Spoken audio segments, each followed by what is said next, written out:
9-шы дәріс прагмалингвистиканың әдістері мен тәсілдері.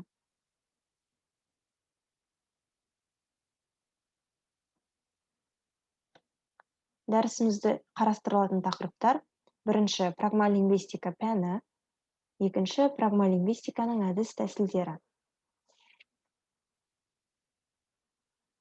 Прагмалингвистика жалпы грек тілінен прагма қимыл, қатынас дегенді білдіреді. Прагмалингвистика пәні нақты коммуникация үрдісінде тілдің субстанциялық және функционалдық қасиеттерін, яғни нақты бір ситуация кезіндегі индивидтердің вербалды және вербалды емес қатынас құралдарын қолданып, пікір алмасуды зерттеу болып табылады. Яғни адам өз ойын оқырманға қалай жеткізеді, қатынас құралдарын қалай қолданады және тағы сол сияқты мәселелерді зерттейтін ғылым саласы.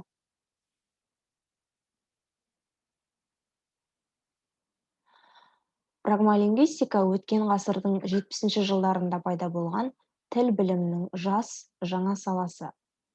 Алғаш Чарльз Моррис еңбектерінде сөз болған прагматика мәселелерінде Степанов, Ван Дейк, Матвеева, Москальская сияқты ғалымдар өз еңбектерін зерттеулерін арнап, прагматика теориясын дамытуға азды көпті үлестерін қосты.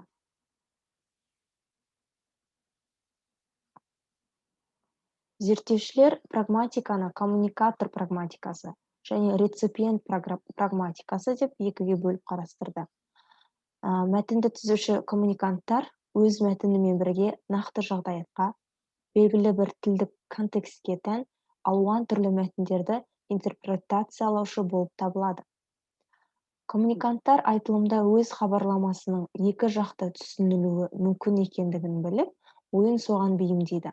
Аудиторияның мәтінді барынша дұрыс түсінуі үшін адресант ақпаратты жеткізу барысында оқырманның қажеттілігін, білім деңгейін, әлеуметтік ұстанымдарын ескереді. Коммуникативті прагматикалық лингвистика нақты адамдардың ақпарат алмасу үрдісінде тіл бірліктері мен ережелерінің өзара әрекеттесуін шынайы қарым-қатынас кезіндегі барлық факторларды есепке ала отырып зерттейді. Ондай факторларға біріншіден интенция, яғни айтушының әлдебір коммуникативтік мәнді мағынаны айту пиғылы, мақсаты, және коммуниканттардың мінез құлқы, олардың бір-біріне көз қарасы, ал екіншіден сөйлеу мазмұны мен формасы, үшіншіден вербалды және вербалды емес тәсілдерді пайдалану жолдарын жатқызамыз.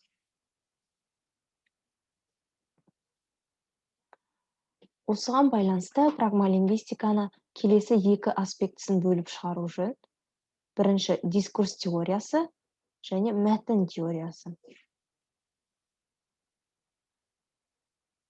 Прагмалингвистика адамның коммуникативті қызметін екі түрде, ауызша және жазбаша түрде зерттейді.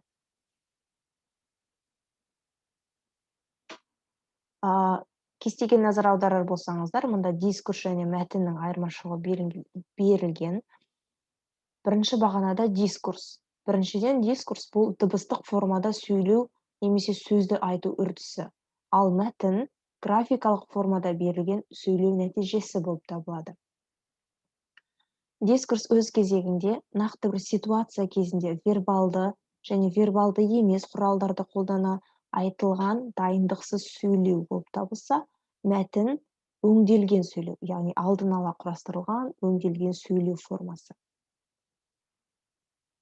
Дискурс коммуниканттар арасындағы тікелей қарым-қатынас кезінде көрініс табады, ал мәтін коммуниканттар арасында тікелей қарым-қатынас болмайды бұл жерде.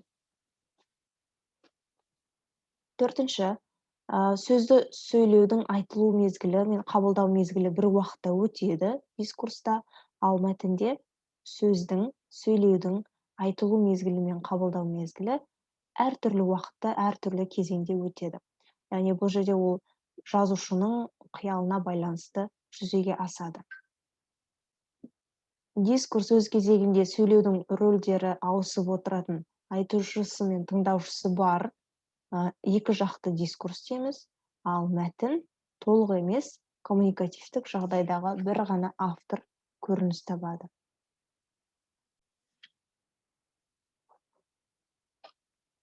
Прагмалингвистиканың әдіс-тәсілдеріне тоқталатын болсақ, прагмалингвистика бірнеше үрдістен тұрады. Жағдаят, коммуниканттардың стратегиясы, коммуникативтік ниетін жүзеге асыру үшін тілдік құралдарды талдау, тағы да сол сияқты. Осы жағдайлар негізінде прагматикалық талдау мәліметтері бір ғана операциямен жүзеге аспайды. Ол үшін бірізді операциялар жүйесі қажет. Ондай қатаң операциялар жүйесі қойылған міндеттерді шешуге әкеледі. Прагмалингвистиканың негізгі әдіс-тәсілдеріне алгоритм жатады. Алгоритм дегеніміз белгілі бір қойылған міндеттерді шешуге әкелетін, қатаң түрдегі ережелерге сай жүргізілген бірізді әрекеттер жиынтығы. Прагмалингвистиканың негізгі ұғымдары бірнешеу. Ең алдымен бұл алгоритм. Анықтама берер болсақ, алгоритм белгілі бір қойылған міндеттерді шешуге әкелетін, қатаң түрдегі ережелерге сай жүргізілген бірізді әрекеттер жиынтығы. Ал дискурс, француз тілінен дискурс, логикалық байланыста айтылған сөз, сөйлем. Яғни экстралингвистикалық факторларды, жағдаят, әңгімелесушінің мінезі, кинесика мен фонация амалдарын есепке ала айтылған индивидтің ауызша мәлімдемесі. Прагматика, грек тілінен прагма сөзінен шыққан қимыл деген мағынаны білдіреді. Коммуникаттардың бір-біріне және сөйлеу немесе сөз мазмұнына ауызша немесе жазбаша түрде коммуникативтік ниетін есепке алғандағы қарым-қатынасы. Коммуникация латын тілінен алғанда байланысу дегенді білдіреді. Екі немесе одан да көп индивидтердің арасындағы вербалды немесе вербалды емес қатынастарды қолдана отырып, мәлімет алмасуға немесе беруге негізделген байланысы.